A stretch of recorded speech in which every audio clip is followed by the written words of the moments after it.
Welcome gamers to another One Piece Bounty Rush video. So today we're looking at the most toxic team in Bounty Rush.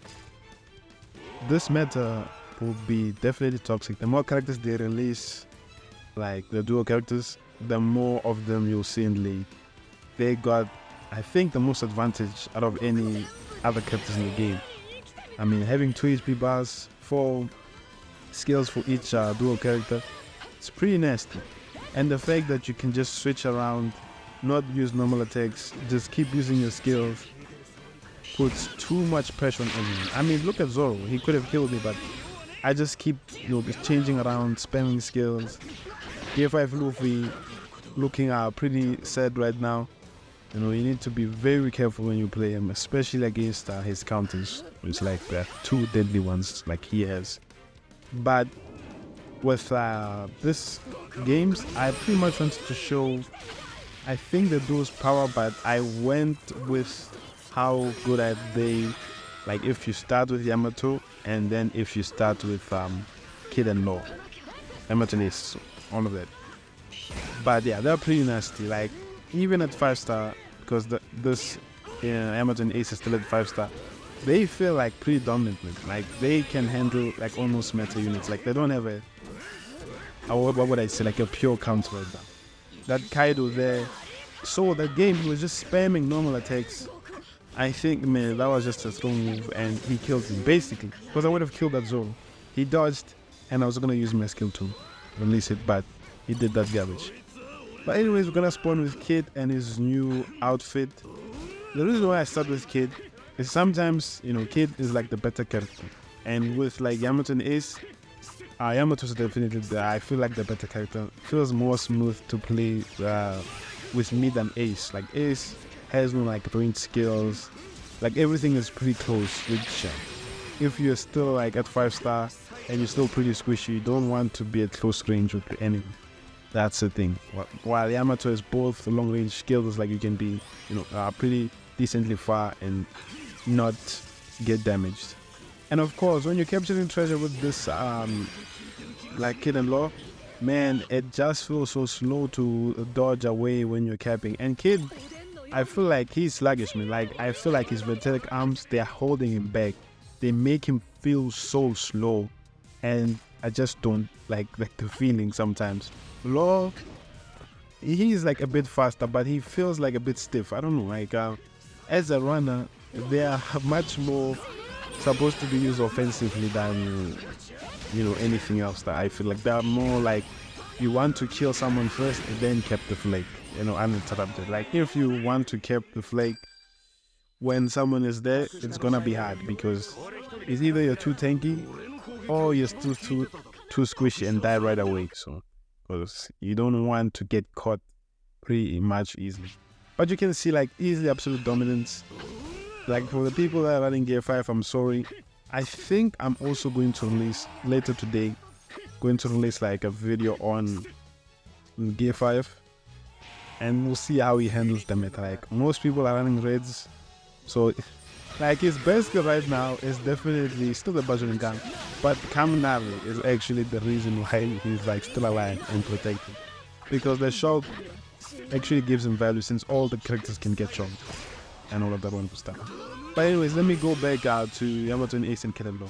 So Kid and Law, it's like sort of a semi-counter to Yamato and Ace. Like you can see, I'm gonna fight Ace. Like Ace's skill 2 protects him from Kid's skill 1, Kid's skill 2, and Law's skill 1. But Law's skill 2 can just, damage him through it and like deal a lot of damage, of course.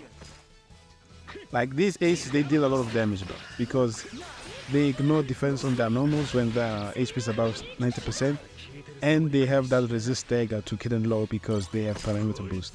So it's kind of like the only way I feel like you can fight Kid and Law with Yamato and Ace with Kid and Law. It's basically you trying to finish them off with your skills. Like if you want to go a normal fight with them, it's gonna be hard because they have the advantage in terms of normal pressure. But your skills, they just absolutely eviscerate them, as you're seeing here. Like now they're getting cooked. And the kid is trying to set up his skill 2. Bait the dodge from the gap, eat a little bit of damage, but not enough for my liking. That going there with the low skill one. That skill, bro, like most targeting skills, you need to like aim and look. Sometimes you just tap and it just goes wherever you want. So like Yamato skill is not like that. Sometimes like with Yamato skill, you definitely need to tap the character. I had many instances, even in that last game, where I didn't tap on that Zoro and like my skill one with Yamato missed. But with Law, it just feels like more smoother. Like it targets much easier. So there's that.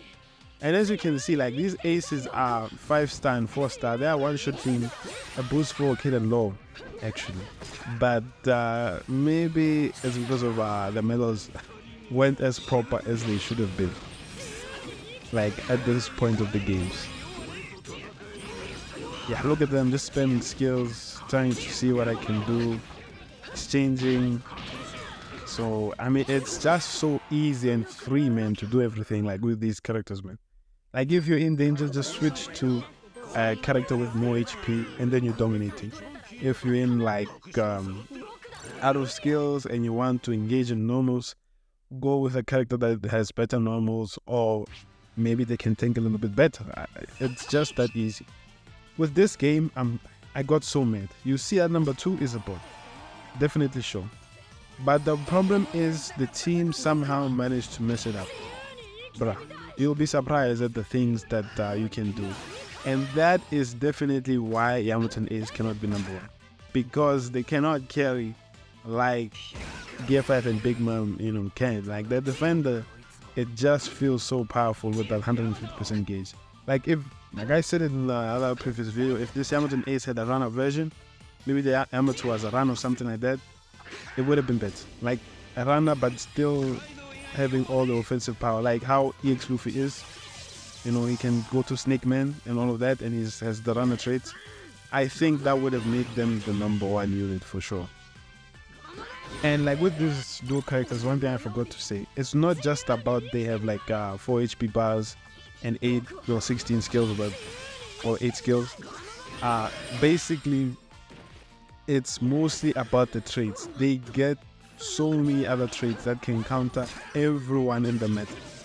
Like I said, like in another previous video, like with Ace, he may struggle against another character like Hybrid Yamato, but Yamato can handle Hybrid Yamato pretty well. So there's like those kind of things that is pretty good. They get more traits than a single EX character like Gear 5 and Big Mom. Even though they are class changing and everything like that, they feel like they have more traits to counter, you know, the overall meta. Like if they struggle against one enemy, you know, they won't suffer that much. The only other big problem with running this team is also status effects. Like 3 out of your 4 characters are, you know, status effect like at risk, something like that.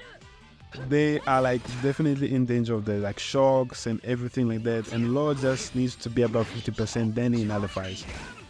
So that's one problem you can have. Like if there's a lot of status units, you're definitely hoping that you can kill them pretty quickly, or your Law is stacked up and can tank them and can deal with them, you know, and your team will be like that. But one other problem you run with, right, like the situation, if it goes to your favor, sometimes maybe the other team is filled with defenders, then you definitely need this Yamato and Ace, because they can handle, Big Mom, they obliterate Gear 5 Luffy, as you see there, and then like everything other than that, they are pretty good. When it's like attackers and runners, maybe you could go with Kid and Law, because they can like just destroy absolutely all of them and keep much more flags. Sometimes you need the runner, especially with the Defender 150. But if it's like a Gear 5, Kid and Law does struggle, because they only have 1 skill to take out Gear 5. That guy, that doof is not a bot in that game. Yeah, because he spammed another emote. Like you saw with that other game, my team, like they all collapsed and everything. So it's not like this team, it's definitely immune to having you know, bad teammates. No team is immune to that. You definitely need at least 1 or 2 like of your teammates to be decently good, then you can pull something off. But if that doesn't happen, or well, you're gonna face a miserable one. So yeah, we're in this fish web. Yeah, man, this Kid and Law outfit so dope, bruh. The color scheme, they got it just right. Other characters like color schemes, they look, not as good, but this one, I'm happy. But what is this man doing? Sometimes people, they think because they have the skills, they're switching to a low HP character. Doesn't make sense. And then the fish got us because Kid's model is like a real too big for sure. I didn't think that would hit me, but yeah, it did. And then we still have the heal blow from Raw. But this is another smart thing you can do. Like if you're low HP, you know that you're gonna get a heal. You can do that with the other character. And then switch back to the character that you had skills or you want to use. So that's how I basically use them. And then this happens a lot. I know it's connection stable. Like my invisibility skills are getting cancelled every single time. Yamato, Kid. I haven't seen Law's one get interrupted though. But these other two, they do just, it's so disgusting. Every time they get interrupted, like it's a game-changing situation that could have happened. Like if I didn't get shocked, could have one-shot the gear 5. Or if I didn't do something like that, things can go in the right direction. Like it's just those small moments in the game that can, once they go wrong, like the bugs, they don't favor you and they're like against you, then you're gonna lose. This match, right, I think it's the last match, definitely the most clutch. Like you can see the other team, well, they're not dominating, you still have 3 flags, but it's gonna get to a point where the team, because they're on those opposing flags, and I'm trying to kill this gear 5 to get this flag, because I think we're gonna need it. Because if we die, right, and we lose, like you see that dying right now, and we lose our opposite 2 flags, it's much harder to get to them. Yeah, I thought I could get to him, but unfortunately not. Team boost coming just in time. Looking how I'm one-shooting this king. Yes, but you will see the Klaw teleported here, and look at this, how broken this is. He kept back. He sold the game. Like if he didn't dodge, he would have won. But that other kid saved the game. So I hope you guys enjoyed the games. Leave a like, subscribe, do all of that wonderful stuff, and I will see you in the next video.